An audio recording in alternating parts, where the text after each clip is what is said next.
तनीषा का कमेंट है।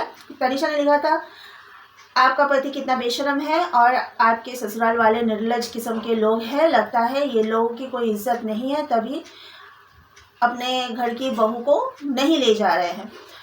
एक बात बताओ तनीषा, जो इंसान खुल्लम खुल्ला खून कर डालूंगा ये धमकी देता है, उसके साथ एक छत के नीचे कौन लड़की रहना चाहेगी? मैं सुकून की सांस ले रही हूँ, यहाँ पर सुकून से अपनी ज़िंदगी जी रही हूँ।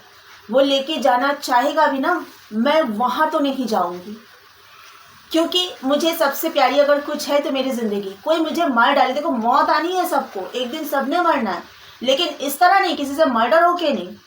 तो इसके लिए मैं उस इंसान से, मैं मतलब जो खुल्लाम खुल्ला इस तरह खून की धमकी दे सकता है और इस तरह चिल्ला के बोला था, हो सकता है कि उसके जो पास में रिश्तेदार रहते हैं और पड़ोसी भी जो लोग हैं वो लोग भी सुने होंगे, क्योंकि बहुत चिल्ला के, गला फाड़ के चिल्ला के बोल रहा था कि खून कर डालूंगा अगर मेरे माँ बाप को कुछ हो जाएगा। क्यों रे, तेरे माँ बाप को मैंने जमाई कोटा दिया है, जब से गई हूँ तुम लोग के खिदमत में लगी हुई हूँ।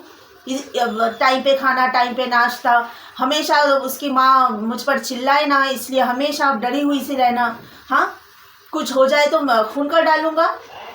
तेरी माँ की वजह से तो मेरी जान ऊपर नीचे होती थी, उसका क्या। एनीवेज, दूसरा जो कमेंट है तनीषा का ही है। तनीषा ने बोला, इसके लिए आपकी शादी प्राइवेट, अच्छा इसलिए आप लोगों की शादी ऐसे प्राइवेट जैसे लग रही थी, पूरी साजिश की है। नहीं, प्राइवेट लग रही थी मतलब क्या है, शादी के दिन, जिस दिन शादी हो रही थी उस दिन 35 से 40 के बीच में मेहमान थे, उसके और मेरे मिला के 35 से 40 के बीच में लोग थे।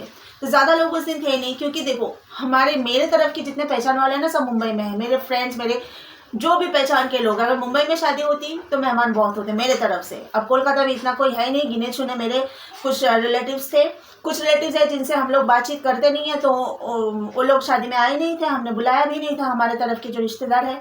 अब मेरे पति की तरफ के रिश्तेदार कुछ आए हुए थे शादी में, और रिश्तेदार आए थे, पहचान वाले आए थे रिसेप्शन के दिन, वो भी मेरे पति के तरफ के 200-250 लोग थे। मेरे तरफ के तो बस वही गिने चुने 10-12 लोग थे शादी के दिन भी, और रिसेप्शन में तो और भी कम लोग थे, लेकिन 200-250 लोग रिसेप्शन के दिन आए हुए थे मेरे पति की तरफ से।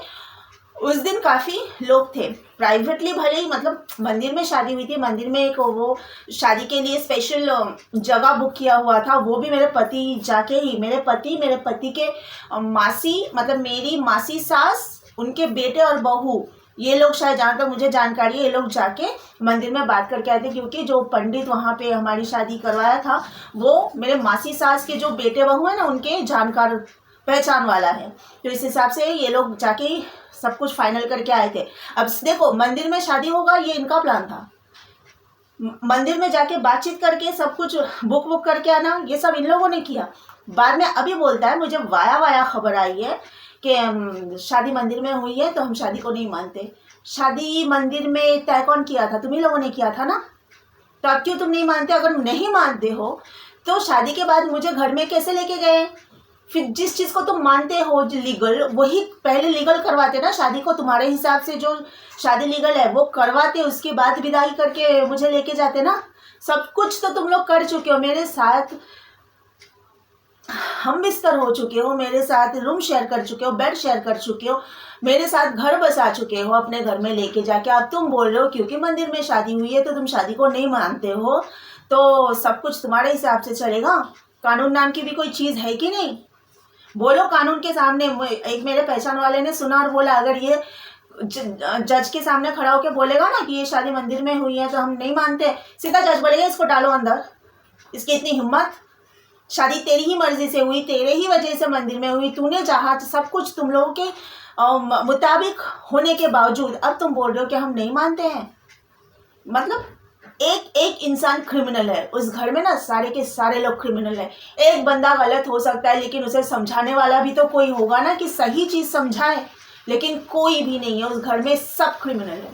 अब क्रिमिनलों के साथ में कौन रहना चाहेगा?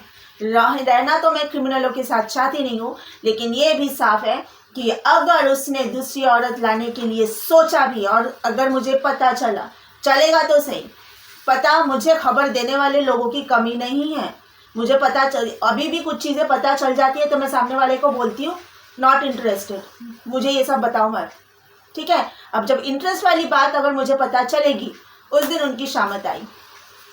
ओके, आज के लिए इतना ही। Take care of yourself, bye bye.